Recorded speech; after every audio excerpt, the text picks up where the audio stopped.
पति के साथ भोजन करती है दुष्ट स्त्री। इसकी बहुत बड़ी सजा मिलेगी तुझे।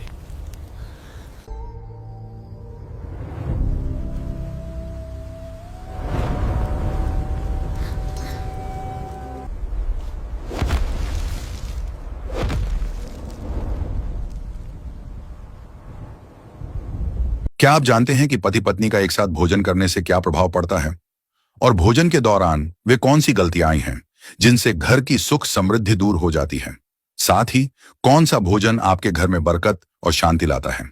आज हम इन्हीं रहस्यों को एक प्राचीन कथा के माध्यम से जानेंगे जो स्वयं श्री कृष्ण ने नारद जी को सुनाई थी। तो आइए वीडियो शुरू करते हैं। बहुत समय पहले की बात है। कृष्ण महल में विराजमान थे और उनके सामने नारद जी उपस्थित हुए। आते ही उन्होंने प्रणाम किया और बिना किसी झिझक के बोले, प्रभु, आज एक बात मेरे मन को परेशान कर रही है। कृष्ण ने उन्हें बैठने का संकेत दिया और शांत स्वर में कहा, कहिए नारद, आप तो हमेशा सीधे विषय पर आते हैं। नारद जी ने कहा, पृथ्वी लोक में मैंने कई घरों में देखा कि स्त्रियां पति के साथ एक ही थाली में भोजन कर लेती हैं। कई बार तो समय, दिशा और शुद्धता जैसी बातों का ध्यान भी नहीं रखती। कुछ तो पति से पहले ही खाने बैठ जाती हैं। मुझे समझ नहीं आ रहा कि यह ठीक है या गलत। कृष्ण ने हल्की मुस्कान के साथ कहा, नारद, भोजन की मर्यादा बहुत सूक्ष्म विषय है। इसे साधारण बात समझना ही सबसे बड़ी भूल है। नारद ने तुरंत पूछा, तो फिर इसका सही उत्तर क्या है प्रभु? पति और पत्नी को कैसे भोजन करना चाहिए? कृष्ण बोले, इसका उत्तर सीधे शब्दों में देने से तुम्हारी जिज्ञासा शांत नहीं होगी। इसके पीछे एक गहरी शिक्षा है। मैं तुम्हें एक पुरानी कथा सुनाता हूं। बहुत समय पहले एक नगर में एक सेठ रहता था, पर उससे ज्यादा उसके सौम्य स्वभाव और धर्मपरायण जीवन के लिए सम्मान करते थे। वह किसी पर तेज नहीं उठाता था, हर बात सोच समझकर करता था और व्यापार में उसकी बुद्धि इतनी साफ थी कि लोग उसके सुझाव को अंतिम मान लेते थे। उसकी पत्नी भी उसी के समान सरल, विनम्र और धर्मपालक थी। वह हर दिन ब्रह्म मुहूर्त में उठती, घर का वातावरण शांति से भर देती, भगवान का स्मरण करती और उसके बाद ही किसी अन्य काम को हाथ लगाती। नगर की स्त्रियां उसे आदर्श मानती थीं और उसके आचरण को देखकर अपने घरों में भी व्यवस्था बनाती थीं।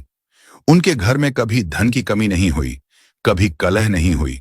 चाहे कैसी भी परिस्थिति बाहर हो, भीतर का माहौल हमेशा संतुलित और शांत रहता था। ऐसा माना जाता था कि सेठ और उसकी पत्नी दोनों भगवान विष्णु के सच्चे भक्त थे और उनकी भक्ति ही उनके परिवार की मजबूती का आधार थी। लोग कहते थे कि जिस घर में सुबह से शाम तक नियम और मर्यादा का पालन हो, वहां लक्ष्मी का वास स्वयं हो जाता है। यही कारण था कि उस घर में सुख, समृद्धि और खुशहाली हर समय विद्यमान रहती थी। लेकिन इस बड़े सौभाग्य के बीच एक कमी थी और वह थी संतान का अभाव। दोनों मन में पुत्र की इच्छा रखते थे, पर चाह कर भी यह सुख उन्हें नहीं मिला था। समय बीतता गया, वर्षों बीत गए, पर संतान का सुख दूर ही रहा। लोग कहते थे कि इतना पुण्य करने वाला दंपत्ति यदि संतान से वंचित रह जाए तो अवश्य ही इसका रहस्य किसी गहरे कर्म में है। पर सेठ और उसकी पत्नी कभी किसी से शिकायत नहीं करते थे। वे अपने कर्म करते रहे और भीतर से विश्वास रखते थे कि जब समय होगा तब भगवान कृपा करेंगे। पत्नी रोज तुलसी को जल अर्पित करती, भूखों को भोजन कराती, घर आए अतिथि का स्वागत करती और किसी भी कार्य को बिना शुद्धता के हाथ नहीं लगाती। सेठ भी हर निर्णय से पहले धर्म को ध्यान में रखता, चाहे व्यापार का मामला हो या किसी गरीब की मदद का। दोनों अपने जीवन को ईश्वर समर्पण मानकर आगे बढ़ते रहे। धीरे धीरे नगर में उनके नाम की प्रतिष्ठा बढ़ती गई, क्योंकि लोग उनके घर को आदर्श गृहस्थ जीवन का उदाहरण मानते थे। एक दिन पत्नी ने मन ही मन सोचा कि शायद भगवान मेरी परीक्षा ले रहे हैं, इसलिए मैं और अधिक नियम पूर्वक जीवन जीऊंगी। भगवान विष्णु ने अंततः उनकी तपस्या और धर्म पालन से प्रसन्न होकर उन्हें संतान का आशीर्वाद देने का निश्चय किया। एक शुभ दिन उनके घर पुत्र का जन्म हुआ और पूरा नगर खुशी से भर गया। जिस घर में वर्षों तक एक खालीपन था, वह अचानक उल्लास से भर उठा। सेठ की पत्नी ने पुत्र को देखकर आंसू बहाए, पर वे आंसू दुख के नहीं बल्कि उस पूर्णता के थे जिसका इंतजार उसने कई वर्षों तक किया था। सेठ ने भी अपने पुत्र के जन्म को ईश्वर की कृपा माना और पहले दिन से ही प्रण किया कि वह उसे ऐसा संस्कारी और विवेकी बनाएगा कि वह आगे चलकर समाज के लिए उदाहरण बने। बच्चा बड़ा हुआ, उसकी बुद्धि तीव्र थी और उसके स्वभाव में माता पिता दोनों की झलक साफ दिखाई देती थी। बच्चे के 7 वर्ष का होते ही सेठ ने निश्चय किया कि उसे उचित शिक्षा के लिए आश्रम भेजा जाए, ताकि वह शास्त्र, नीति, विनम्रता और व्यवहार सब कुछ सीख सके। इसलिए सेठ ने अपने बेटे को एक आश्रम में गुरु के पास भेज दिया। वहां रहकर सेठ का लड़का शिक्षा ग्रहण करने लगा। सालों की शिक्षा के बाद लड़का एक तेजस्वी युवक बनकर घर लौटा। उसका चेहरा तेज से भरा था, आवाज स्थिर थी और बातों में स्पष्टता थी। पिता उसे देखकर गर्व से भर गया और मां उसे गले लगाकर अपनी तपस्या का फल महसूस करने लगी। उसके लौटने के कुछ ही समय बाद सेठ ने उसके विवाह का विचार किया और एक सुशील, संस्कारी कुल की लड़की का चयन कर लिया। पूरे नगर में शादी की चर्चा फैल गई और विवाह बड़े धूमधाम से संपन्न हुआ। बहू घर आई, घर वालों ने उसे सम्मान दिया और गृहस्थ जीवन की जिम्मेदारियां सौंप दी। बहू के आने के बाद कुछ दिनों तक घर वातावरण हल्का और सुखद बना रहा। सास ने उसे हर बात धीरे धीरे सिखानी शुरू की और बहू भी हाँ में हाँ मिलाती रहती। लेकिन जैसे ही विवाह के शुरुआती दिन बीते, उसका अपना स्वभाव उभरने लगा। वह घर में प्रचलित नियमों को गंभीरता से नहीं लेती थी। सुबह उठने का समय अनियमित होने लगा, जबकि इस घर में ब्रह्म मुहूर्त का बड़ा महत्व था। सास उसे समझाती कि यह समय देवताओं का होता है और इस समय उठने से मन, शरीर और घर तीनों को शांति मिलती है। लेकिन बहू इसे आधुनिकता के हिसाब से बेकार की पाबंदी समझती। उसे लगता कि जब मन हो तब उठना ही ठीक है। धीरे धीरे उसकी आदतें बदलने लगीं और उसके साथ ही घर की दिनचर्या भी डगमगाने लगी। समस्या तब और बढ़ी जब बात भोजन की शुद्धता पर आई।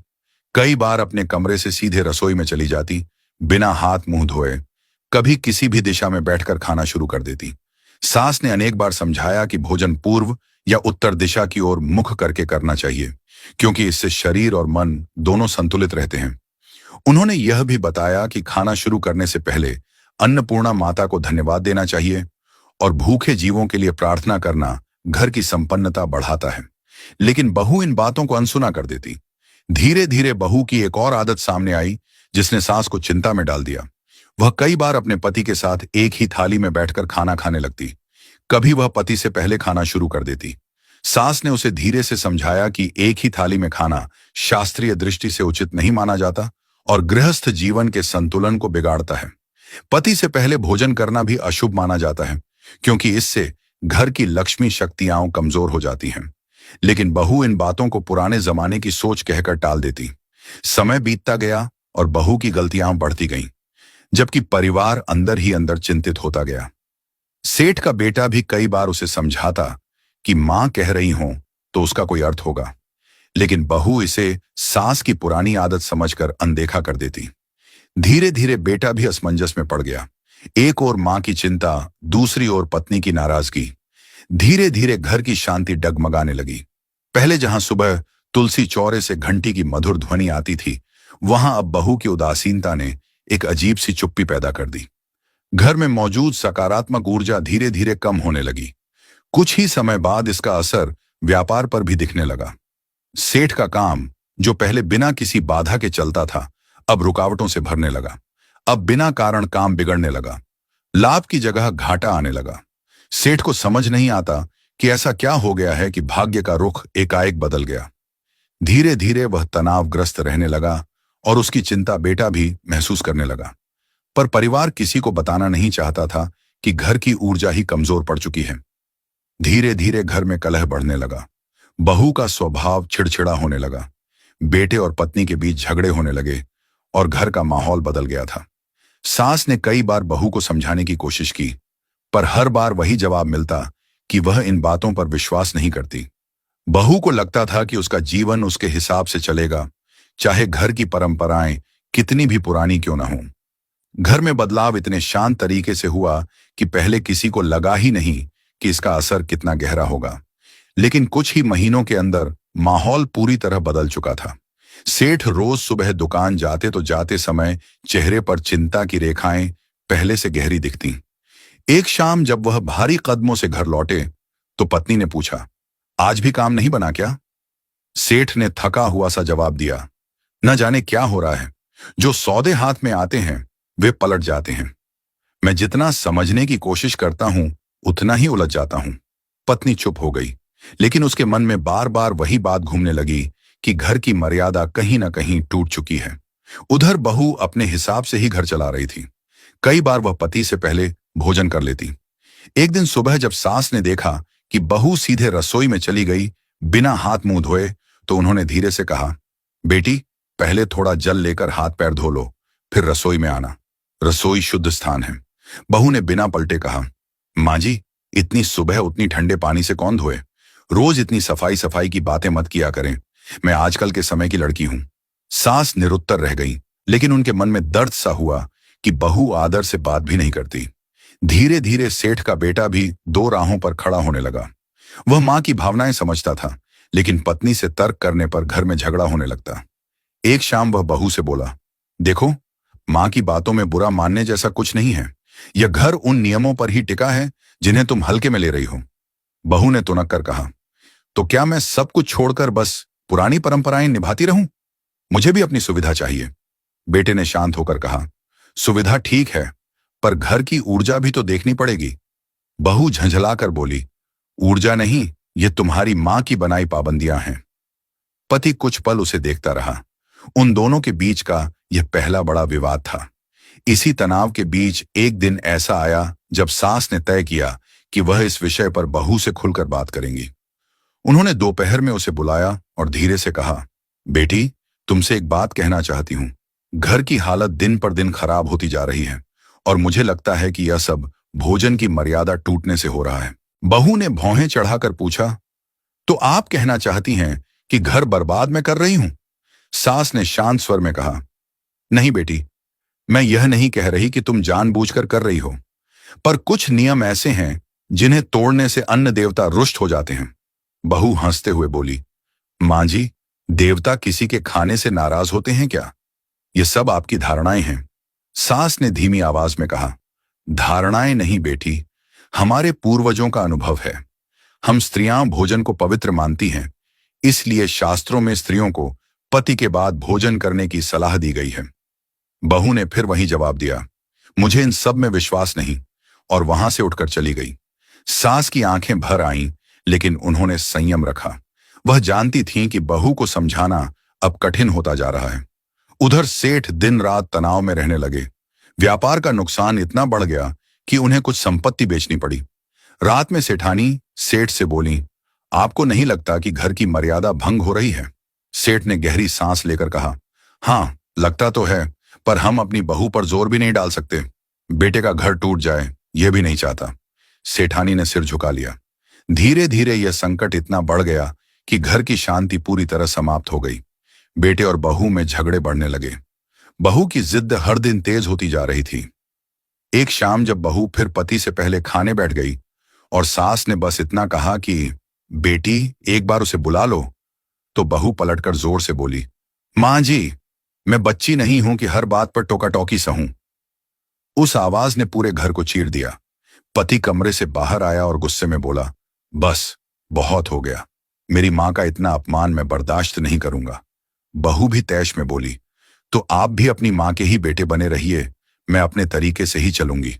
बात इतनी बढ़ गई कि लड़का गुस्से से बोला, अगर इतनी ही दिक्कत है तो आज से इस घर में मत रहो, और उसने बहू को धक्के से बाहर निकाल दिया। यह वह क्षण था जहां घर की सारी खुशियां, सारी मर्यादाएं और सारी उम्मीदें एक साथ टूटकर बिखर गईं। बहू ने बिना सोचे अंधेरे रास्ते पर कदम बढ़ा दिए। रात का समय था और आसमान पर बादल छाए हुए थे। रास्ते पर दूर दूर तक कोई नहीं, सिर्फ हवा की आवाज और बहू के कदमों की गूंज।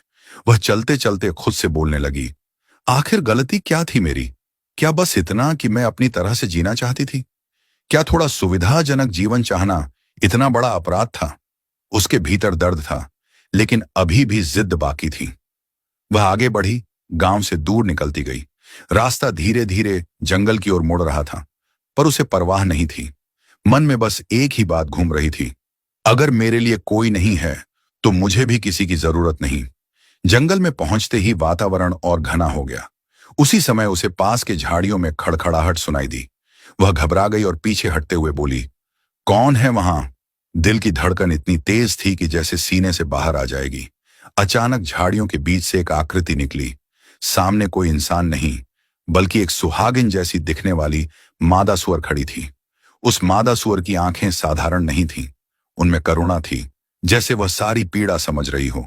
बहू चौंकते हुए पीछे हट गई, लेकिन वह प्राणी धीरे धीरे आगे आई। बहू ने कांपती आवाज में कहा, क्या तू मेरी बात समझ रही है? वह प्राणी एक कोमल सी आवाज निकाली और बोली, हाँ कहो, मैं तुम्हारी बात को समझ रही हूं। इसके बाद बहू पहली बार उस रात किसी के सामने अपना दिल खोल बैठी और दुखी स्वर में बोली, मुझे घर से निकाल दिया गया और शायद मैं इसकी हकदार भी थी। मैं घर की मर्यादा नहीं निभा पाई। माँ जी बार बार समझाती रही, पर मुझे लगा कि मैं सबसे अधिक जानती हूं। और अब देखो, मेरा घर, मेरा परिवार, मेरा जीवन सब टूट गया। इसके बाद मादा सुअर ने धीरे से सिर झुकाया, फिर ऊपर देखा, जैसे वह अपनी पिछले जन्म की पीड़ा याद कर रही हो। बहू घबरा गई और बोली, तुम कौन हो?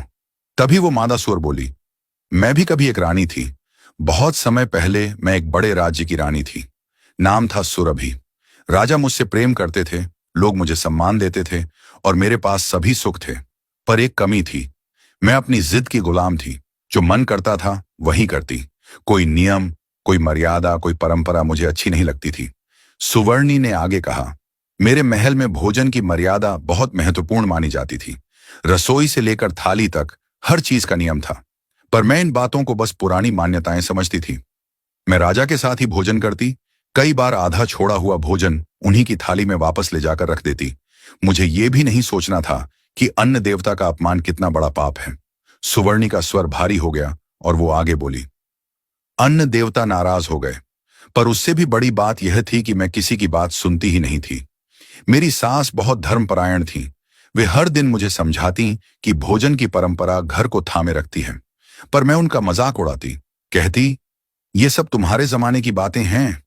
उन्हें दुख पहुंचता, पर फिर भी वे प्यार से समझाती रहीं। सुवर्णी ने कहा, एक दिन मेरी अवज्ञा हद से बढ़ गई। मैंने राजा की थाली में बचा हुआ भोजन लेकर रख दिया। ये मेरे राज्य में अत्यंत अशुभ माना जाता था। राजा ने कुछ नहीं कहा, पर अन्न देवता अत्यंत क्रोधित हुए। उसी रात जब मैं भोजन के बाद सोई, मुझे एक भयानक सपना आया। सपना नहीं, दंड था। इतना सुनकर बहू कांप उठी और बहू की आंखें फैल गईं। वो डरते हुए बोली, क्या दिखा सपने में? सुवर्णी ने उत्तर दिया, मैंने देखा कि पूरा महल अंधेरे में डूब गया है। रसोई की अग्नि बुझ गई है। अन्न देवता के विशाल रूप ने मुझे देखा और कहा, जो स्त्री अन्न की अवमानना करती है, जो भोजन की पवित्रता तोड़ती है, जो पति की थाली का सम्मान नहीं करती, वह अगले जन्म में उसी स्थिति में जन्म लेती है जहां भोजन की पवित्रता का कोई अर्थ नहीं, जहां वासना, गंदगी और अपमान ही जीवन बन जाते हैं। बहू का हाथ मुंह पर चला गया। वह कुछ कहना चाहकर भी चुप रह गई। सुवर्णी ने दर्द भरी आवाज में कहा, अगली सुबह जब मेरी मृत्यु हुई, मुझे मनुष्य नहीं बल्कि सुअर का जन्म मिला, और जब पहली बार आंखें खोली तो मैं कीचड़ में पड़ी थी। मेरे चारों ओर वही भोजन था जिसे मैंने अपने पिछले जन्म में अपवित्र किया था। बहू की आंखों से आंसू बहने लगे। सुवर्णी ने धीमे से कहा, यह मेरा दंड था, और आज जो गलती तुमने की, जो अनादर तुमने दिखाया, उसी मार्ग पर तुम भी बढ़ रही थी।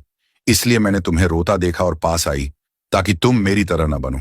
बहू ने भारी आवाज में कहा, मैं सच में बदल जाऊंगी। मैंने अपनी गलती समझ ली है। मुझे घर लौटना चाहिए, है ना? सुवर्णी ने उसकी आंखों में देखा। हाँ बेटी, यही सही समय है। घर लौटो, अपनी सास से माफी मांगो, मर्यादा अपनाओ। परिवार नियमों से नहीं, भाव से चलता है, लेकिन जब भाव मिट जाए और अभिमान बढ़ जाए तो हर रिश्ता टूट जाता है। बहू ने सिर झुकाकर कहा, क्या मेरे घर वाले मुझे स्वीकार करेंगे? सुवर्णी ने कोमल स्वर में कहा, अगर पश्चाताप सच्चा हो तो हर द्वार खुल जाता है। बहू ने आंसू पोंछे उठकर सीधी खड़ी हुई। उसने अंतिम बार सुवर्णी की ओर देखा और बोला, तुम्हारी कहानी ने मुझे बदल दिया। मैं अब लौटकर सब ठीक करूंगी। सुवर्णी ने बस अपना सिर झुकाकर आशीर्वाद जैसा संकेत दिया। बहू जंगल से बाहर निकल गई। जंगल से बाहर निकलते समय बहू को लग रहा था कि उसके पैर जमीन पर नहीं, पछतावे पर चल रहे हैं। रास्ता वहीं था, पेड़ वहीं, हवा वहीं, लेकिन उसके अंदर सब बदल चुका था। रात लगभग बीत चुकी थी। दूर से अपने घर का आंगन दिखने लगा। घर की मशालें धीमी लौ में जल रही थीं, जैसे पूरा घर थक गया हो। बहू ने दरवाजे के सामने खड़े होकर गहरी सांस ली और हाथ कांपते हुए किवाड़ पर दस्तक दी। कुछ क्षण बाद अंदर से सेठानी की आवाज आई, कौन है? बहू का गला सूख गया। वह मुश्किल से बोली, मैं। बहू। सेठानी बहू के पास आई। चेहरे पर थकान, दुख और थोड़ी निराशा थी। उन्होंने बहू को सिर से पांव तक देखा। तुम यहां कैसे? घर से तो चली गई थी। बहू ने पलकें झुका दी। मां जी, मुझसे गलती हुई, बहुत गलती। मैं सब समझ गई हूं। आप जैसा कहती थी वही सही था। सेठानी कुछ क्षण तक चुप रही। फिर उन्होंने ठंडे स्वर में कहा, समझना आसान है, निभाना कठिन। तुमने हमारे नियमों को मजाक बनाया था। बहू तुरंत उनके पैरों पर बैठ गई। हाँ मां जी, लेकिन मैं अब सच में बदलने आई हूं। इस बार मैं बस सुनने आई हूं, समझने आई हूं, सीखने आई हूं। सेठानी चौंक गई। ये वही बहू थी जो हर बात पर तर्क देती थी, हर नियम को चुनौती देती थी। उन्होंने पूछा, यह बदला हुआ स्वर कैसे आया? बहू ने हल्की थकी आवाज में कहा, मैंने आज किसी ऐसे के दुख को देखा जिसने अपने जीवन में मेरी जैसी गलती की थी, और वह दुख इतना गहरा था कि उसकी कहानी सुनकर मेरा मन हिल गया। सेठानी ने भौं चढ़ाई। कौन था वो?